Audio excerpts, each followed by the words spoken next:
आखिरकार वो दिन आ ही गया जिसका सब बेसब्री से इंतज़ार कर रहे थे। रिजल्ट का दिन। अदिति और उसके फ्रेंड्स के आज फाइनल एग्ज़ाम्स के रिजल्ट्स आने वाले थे। दोपहर में रिजल्ट्स भी आ जाते हैं। सब अच्छे नंबर से पास होते हैं। अदिति फर्स्ट क्लास पास हुई होती है। उसके पेरेंट्स बहुत खुश थे। आज उसकी सभी सहेलियाँ उसके घर पहुंची उसे बधाई देने। अदिति की माँ ने आज घर पे ही सबके पास होने की खुशी में चाय नाश्ता बनाया था। सब हंसते खेलते चाय नाश्ता ख़त्म करते और सभी सहेलियाँ ऊपर टेरेस पे गपशप लड़ाने चले जाती है। अदिति, उस मनाली वाले राजकुमार का क्या हुआ? साक्षी ने कहा। क्या होगा? राजकुमार था, आया और घोड़े पे बैठ के चला भी गया। अदिति ने बड़ी सहजता से साक्षी को जवाब दिया। अरे अमीर लोग हैं ना, अमीर लोग होते ही ऐसे हैं। लोगों की जिंदगी में चले आते हैं, उनके भावनाओं के साथ खेल जाते और निकल जाते अपनी दुनिया में। सब झूठ होता है, सब बकवास होता है, शालू ने कहा। लेकिन मुझे ऐसे नहीं लगता लोग इतने भी बुरे होते हैं। मेरे अंदर की फीलिंग्स कहती है कि अदिति को वो सच में चाहता था। उसकी हरकतें, उसका अदिति की तरफ का झुकाव, वो सब में एक सच्चाई थी, लगाव था, प्यार था।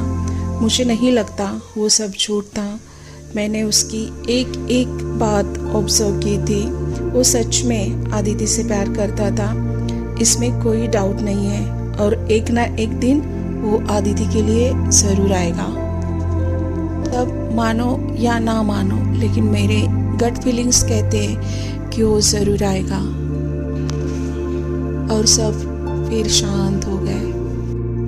उनकी बातें चालू ही थी, तभी अदिति की माँ की नीचे से आवाज़ आती है। अरे सब लोग नीचे आओ, कोई लोग तुम लोगों से मिलने आए हैं। कौन है माँ? अदिति ने कहा। वो सब नीचे आ गए। नीचे आते ही उन्होंने सामने जो देखा, वो देख के चारों के चारों एकदम स्तब्ध रह गए, क्योंकि उनके सामने कोई और नहीं, राघव खड़ा था। वो भी वही फूलों के गुलदस्ते के साथ, उन्हीं प्यार भरी मुस्कान के साथ। वो चारों के चारों उसे देखते ही रह गए। हाँ, राघव भी उन चारों को एक साथ देख के चौंक गया। बढ़ के वो गुलदस्ता उन चारों को एक साथ ही दिया और चारों को एक साथ ही पास होने की शुभकामनाएं दी। और हंसते वो कहता है कि चलो, गुलदस्ता तो एक ही है, लेकिन मुझे मिठाई के 4 अलग अलग डिब्बे आने चाहिए। अदिति के पेरेंट्स ये सब देखकर थोड़े हैरान थे, क्योंकि अदिति की इस पहचान के बारे में उन्होंने पहले कभी नहीं बताया था। उनके इस कंफ्यूजन को देखकर राघव खुद ही अपनी पहचान देता है। चलो, मैं खुद ही अपनी पहचान कराए देता हूँ। मैं राघव सब्रवाल। इन चारों को मैं मनाली की ट्रिप में मिला था और यकीन मानिए, इन चारों की वजह से मेरी वो ट्रिप एकदम शानदार और मेमोरेबल बन गई थी। इन सब की वजह से उस ट्रिप में मुझे 100 गुना ज़्यादा मज़ा आ गया था। और मेरी खुशकिस्मती ये है कि इन चारों ने अभी भी मुझे पहचान में रखा है। राघव ने उन चारों के मज़े लेते हुए कहा। राघव और अदिति एक दूसरे की तरफ देख रहे थे और अदिति के माता पिता अभी भी हैरान मोड़ पर ही खड़े थे, क्योंकि लिटरली वो राघव और उसकी फैमिली का स्वागत तक करना भूल गए थे। वो राघव और उसके माता पिता और उनके रुतबे को देखकर एकदम हैरान हो गए थे। उनको देखकर ऐसा लग रहा था कि ये लोग किसी बड़े खानदान से हैं। दरवाजे के पास खड़ी उनकी बड़ी सी चमचमाती मर्सिडीज और उसके साथ बड़ी शालीनता से खड़ा हुआ उनका ड्राइवर उनके सबके उच्च वर्ग का आभास दिला रहा था। चलिए मैं भी अपनी खुद ही पहचान दे देता हूँ। मैं अनुपम सब्रवाल, और ये मेरी धर्मपत्नी निर्मला, और ये हमारा इकलौता बेटा राघव। आपने निर्मला क्रिएशंस का नाम तो सुना ही होगा। वो हमारी ओन कंसर्न है। उसकी शाखाएं पूरे इंडिया में फैली हुई है और अभी इंडिया के बाहर भी हम जल्दी ही उन्हें लॉन्च करेंगे। आप सबकी दुआ से हमारा प्रोडक्शन पूरे इंडिया ने बहुत ही कम समय में सबसे ज़्यादा पसंद किया है। हमारी एक बड़ी बेटी भी है, लेकिन वो अब लंदन में रहती है। हालांकि उसके और राघव के बीच में बहुत अंतर है, लेकिन हाँ, राघव की एक बड़ी बहन भी है। अदिति के माता पिता, अदिति और उसके फ्रेंड्स सब मिस्टर सब्रवाल जी को एकदम शांति से सुन रहे थे। अदिति के पेरेंट्स उन सबको वहाँ बैठने की विनती करते हैं और अदिति की माँ और अदिति उनके लिए चाय नाश्ते की तैयारी करने अंदर चले जाते हैं। थोड़ी देर के बाद सबका चाय नाश्ता खत्म होने के बाद राघव के पिताजी अदिति के पेरेंट्स से बात करना शुरू कर देते। ये मेरा बेटा राघव हाल ही में बिजनेस मैनेजमेंट की पढ़ाई ख़त्म करके इंडिया आया है। अब सब मैं इसके हवाले करना चाहता हूँ। सब बिजनेस एंड घर की जिम्मेदारियाँ भी मैं इसको देना चाहता हूँ, और घर के लिए और अपने लिए थोड़ा टाइम निकालना चाहता हूँ। बिजनेस की भागा दौड़ी में घर की तरफ टाइम देने का मुझे मौका ही नहीं मिला। निर्मला जी की तरफ देखते हुए मिस्टर सब्रवाल ने कहा। लेकिन उसके पहले राघव की शादी हो, ये हम दोनों की दिल से ख्वाहिश है। इतने साल से इसके पीछे हम पड़े शादी को लेकर, लेकिन ये है कि मान ही नहीं रहा है। कभी ये बहाना तो कभी वो बहाना। बहुत बार हम दोनों ने कोशिश की उसके मन की गहराई तक पहुंचने की, हम कभी वहां तक पहुंच नहीं पाए। आखिरकार कल रात उसकी माँ ने उसके मन की बात जाननी चाहिए और हमें वो पता भी चली, और आज हम सुबह ही आपसे मिलने यहाँ आ गए। मिस्टर सब्रवाल जी ने बड़ी अदब से अपने मन की बात अदिति के पेरेंट्स के सामने रख दी। आपको हर एक चीज़ की इतनी जल्दी क्यों होती है? मिसेस सब्रवाल ने प्यार वाली नाराज़गी के साथ अनुपम जी की तरफ देखते हुए कहा। और नहीं तो क्या, ये कोई मेरे बिजनेस की डील नहीं है जिसे मैं डिप्लोमेटिकली मेरे क्लाइंट के सामने रखूं। हम उनकी बेटी का हाथ मांगने आए हैं, यहाँ शादी की बात करने आए हैं। इसमें छुपाने वाली क्या बात है? अब नहीं कहेंगे तो कब कहेंगे? अदिति के माता पिता हैरान थे सब्रवाल जी की ये बातें सुनकर, और उनको आश्चर्य हो रहा था मिस्टर एंड मिसेस सब्रवाल की बातें सुनकर, क्योंकि ये सब उनके लिए अनएक्सेप्टेड था। अदिति ने इससे पहले इस पहचान के बारे में उनसे कभी भी कोई भी जिक्र नहीं किया था। सच में हमारे राघव को आपकी अदिति बहुत पसंद है और वो उसे अपनी जीवन संगिनी बनाना चाहता है, उससे शादी करना चाहता है।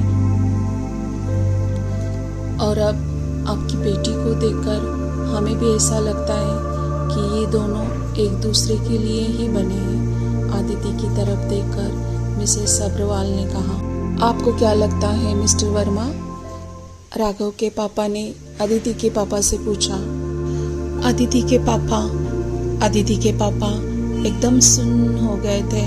उनको क्या बोले वो समझ में नहीं आ रहा था, लेकिन तो भी उन्होंने अपने आप को संभालते हुए कहा, बिल्कुल अनुरूप है दोनों एक दूसरे के लिए। लेकिन उन्होंने हड़बड़ाते हुए स्वर में कहा, लेकिन क्या मिस्टर वर्मा? आप कहाँ और हम कहाँ? फिर से अदिति के पापा का स्वर एकदम हल्का महसूस हो रहा था। उनके स्वर में राघव के घर का उच्च वर्ग और अदिति के घर का मध्यम वर्ग का जो अंतर होता है वो साफ साफ झलक रहा था। अरे मिस्टर वर्मा, ये सब छोड़िए, वो सब पुरानी बातें, अब वो विचार नहीं रहे। ज़माना आगे बढ़ गया है और हमें भी ज़माने के साथ आगे बढ़ना चाहिए। हम नई विचारधारा से सोचने वाले लोगों में से हैं। क्यों निर्मला जी? मिस्टर सब्रवाल ने निर्मला जी की तरफ देखते हुए कहा। हाँ बिल्कुल, हम सब नई विचारधारा को साथ में लेकर चलते हैं। निर्मला जी ने भी बड़ी अदब से कहा। वो कहते हैं ना, बेटी किसी अमीर परिवार में ब्याह दो और बहू थोड़ी अपने से कम अमीर परिवार से ब्याह कर लाओ तो वो घर संसार अच्छे से संभाल सकती है। राघव के पापा ने कहा। जिंदगी उनकी, पसंद उनकी, शादी भी उनकी, हमारा क्या? हम तो सिर्फ एकमात्र कारण बन रहे जाते किसी भी अवसर का और बात आगे बढ़ाने का। बाकी निर्णय तो बच्चों का ही है। राघव के पिताजी फिर से एक बार आदिति के पापा को समझाने की कोशिश करते हैं। लेकिन तो भी आप जैसे परिवार से रिश्ता जोड़ना मतलब हमारी इकलौती बेटी से दूरियां बनाए रखना। आदिति हमारी इकलौती बेटी है। हम बहुत ही साधारण परिवार से हैं। आपकी अमीरी की रौनक में वो हमसे दूर हो जाएगी। हमारे पास तो इतना अच्छा घर भी नहीं है कि हम अपने दामाद को यहाँ एक रात को रुकने के लिए भी बोल सके। आदिति के पापा के स्वर में वही उन दोनों के उच्च वर्ग और मध्यम वर्ग का जो फर्क है, जो अंतर है, वो साफ साफ झलक रहा था। अरे नहीं मिस्टर वर्मा, ये सब आप क्या सोचने लगे? हमारा राघव बिल्कुल भी ऐसा नहीं है। वो बहुत ही सिंपल लाइफस्टाइल पसंद करता है। सादगी से जुड़े रहना उसे बहुत अच्छा लगता है। हाँ, विदेश में पढ़ा जरूर है, लेकिन वो बिल्कुल भी जमीन से जुड़ा हुआ है। उसे आलीशान और शानदार चीजों का शौक तो है, लेकिन उसे अपना अच्छा बुरा सब समझ में आता है। उसे आपका घर भी पसंद आएगा। हमें हमारी परवरिश पे पूरा भरोसा है। अभी ये निर्णय हम आप और आदिति पे छोड़ते हैं। सच कहूँ तो आदिति के parents Mr and Mrs Sabharwal की बातों से अभी भी थोड़े शॉक में ही थे, क्योंकि उनको ये सब सच में अनएक्सेप्टेड था। उन्होंने ऐसे किसी प्रपोजल के बारे में कभी भी सोचा भी नहीं था। माहौल में एक तरह की खामोशी थी। आदिति के माता पिता अभी भी सोच में डूब गए थे। उनकी सब बातें आदिति वहां बैठकर सुन रही थी, लेकिन कुछ बोल नहीं रही थी। सब आदिति के निर्णय का इंतजार कर रहे थे। राघव भी आदिति की तरफ ही देख रहा था। ये सब देख के आदिति की फ्रेंड शालू ने कहा, अगर आप सब लोग आदिति के डिसीजन के बारे में सुनना चाहते हो तो वो रिसीट तो हमें मनाली में ही मिल गई थी। डरिए मत, आदिति भी राघव जी को बिल्कुल भी दिल से पसंद करती है। उसकी तरफ से तो इस रिश्ते को हाँ है, और हमें इनकी तरफ से भी पूरा यकीन था। जब भी हमारे नंबर से एक्सचेंज हुए थे ना राघव जी, तभी हमें इन सब का अंदाजा आ चुका था। राघव की आंखें आदिति के ऊपर थी। वो उसकी आंखों की गहराई में डूबना चाहता था। अब साहब आदिति की आंखों में इस रिश्ते के लिए हाँ देख रहा था। मियाँ बीवी राजी तो क्या करेगा काजी, मिश्री ने वातावरण की शांति को भंग करते हुए कहा, और सब जोर से हंसने लगे। अब उस माहौल में हंसी खुशी की लहर छा गई थी। आदिति और राघव के रिश्ते की वजह से सब खुश हो गए थे। बीच में ही राघव की माता जी कहती है, तो अब हम इस रिश्ते में आपकी हाँ है ये समझ सकते हैं ना? अरे निर्मला जी, अब आपको इतनी जल्दी क्यों है? उनको डिसाइड करने दीजिए, थोड़ा समय दीजिए। उनकी बेटी है, इतनी सुंदर है, पढ़ी लिखी है, उनको हमसे अच्छा भी रिश्ता मिल जाएगा। हमें उनकी लड़की पसंद है तो हमने अपना प्रपोजल उनके सामने रख दिया। अब उन्हें उनकी पसंद को सोचने दीजिए। उनकी भी तो अपनी पसंद हो सकती है ना। राघव के पिताजी निर्मला जी को कहते हैं, आखिरकार उनकी बेटी की जिंदगी का जो सवाल है उनको डिसाइड करने दीजिए, उनको आराम से सोचने दीजिए। राघव के पिताजी कहते हैं, अरे नहीं मिस्टर सब्रवाल, प्लीज ऐसे बोल के हमें शर्मिंदा मत कीजिए। राघव जी की तरह हमारी अदिति भी उन्हें पसंद करती है। सच कहूँ तो हमें पिछले कुछ दिनों से ये समझ में आना चाहिए था, लेकिन उसके बदले हुए रूप के पीछे ये कारण होगा ये हमें बिल्कुल भी पता नहीं था। शायद हम ही हमारी बेटी को पहचान नहीं पाए। अदिति के चेहरे पे शर्म की लालिमा छा चुकी थी। आपका परिवार और आपका बिजनेस, इन सब के बारे में क्या ही जानना, वो तो सबको पता है। ये तो हमारी बेटी की खुशनसीबी है कि वो आपके घर की बहू बनने जा रही है। अदिति के पापा ने बड़ी अदब से और शांतिपूर्वक तरीके से इस रिश्ते पे हाँ की मोहर लगाई। दोनों परिवार तय करते हैं कि सगाई एकदम सादगी से करेंगे। उन दोनों परिवार के कुछ खास रिश्तेदार और कुछ खास दोस्त, इन सब के साथ ही सगाई की रस्म पूरी हो जाएगी।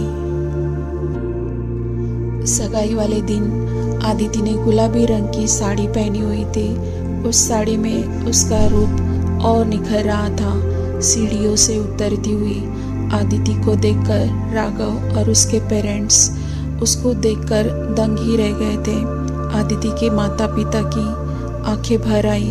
उनको अपनी बेटी के भाग्य पर नाज हो रहा था और उसके दोस्त उस भाग्य से ईर्ष्या करने लगे थे।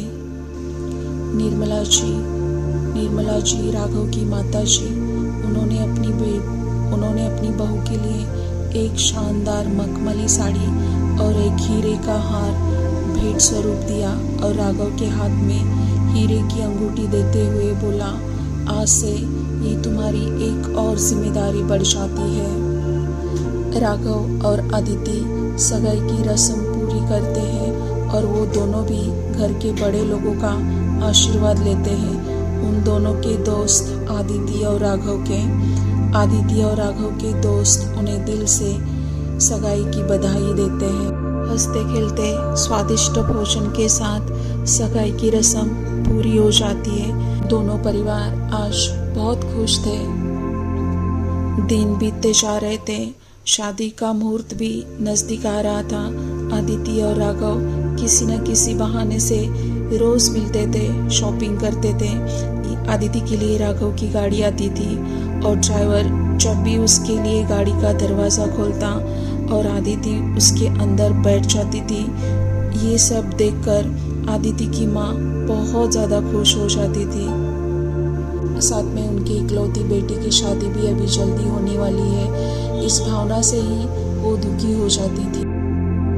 ऐसे ही एक शाम आदिति की माँ ने आदिति के पापा से एक बात छेड़ दी।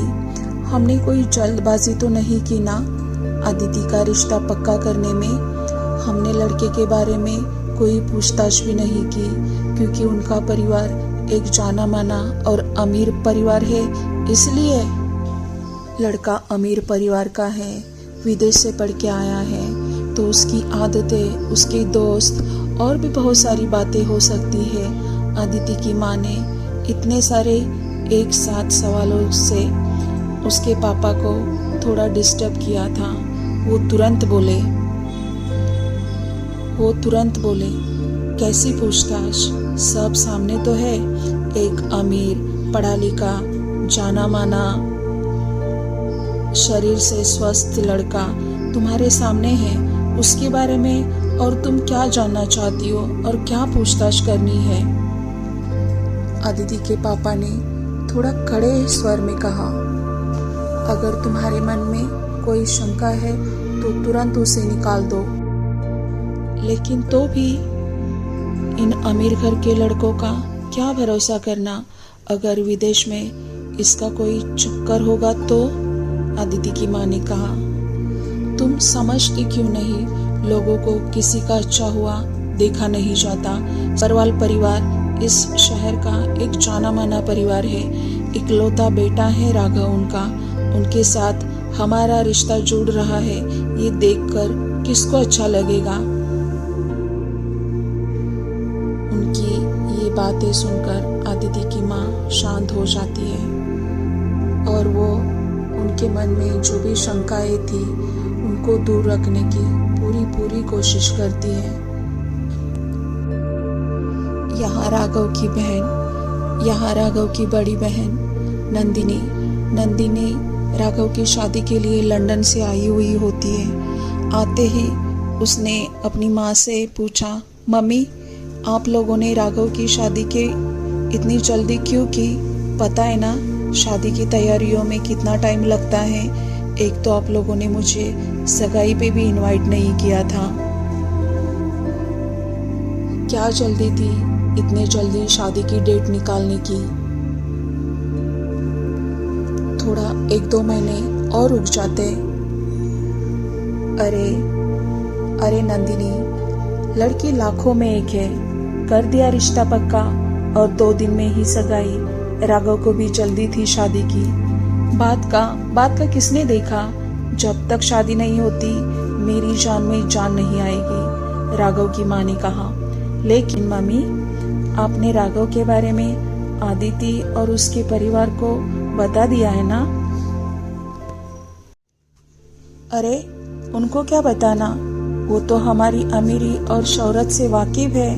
उनको हमारे बारे में क्या जानना है? सब पता है उनको हमारे बारे में। और वैसे भी अगर उनको कुछ जानना है तो वो जाने, उनको पूछताछ करनी चाहिए, हमें नहीं। एक बार शादी हो गई बात खत्म हो जाएगी, ज्यादा अभी से मत सोचो तुम, राघव की माँ ने कहा। नंदिनी अपनी माँ की बातों से सोच में डूब जाती है। वो उनकी बातों से संतुष्ट नहीं थी। तो उन दोनों की बातों में ही राघव से जुड़ा हुआ एक गहरा राज छुपा हुआ था। वो राज क्या था, वो सब हम धीरे धीरे आगे के एपिसोड्स में जानते रहेंगे। बने रहिए।